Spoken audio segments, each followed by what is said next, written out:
Giovanni has been so kind as demonstrating the activation of the polymeric sand for us on this project, starting at the lowest point of the driveway, 100 square feet at a time, basically washing the pavers. Rain shower nozzle, taking care that no excess polymeric sand sits on top of the paver. And he's just basically flooding it.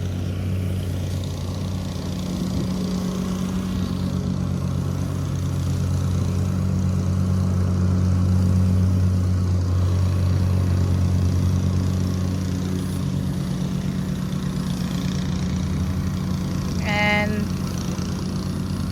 basically takes them about 3 minutes per 100 square foot section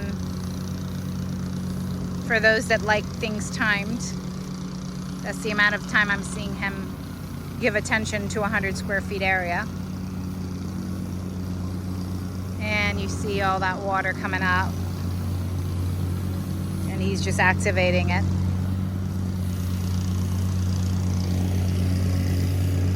We'll bring you more as we complete the higher sections of the driveway.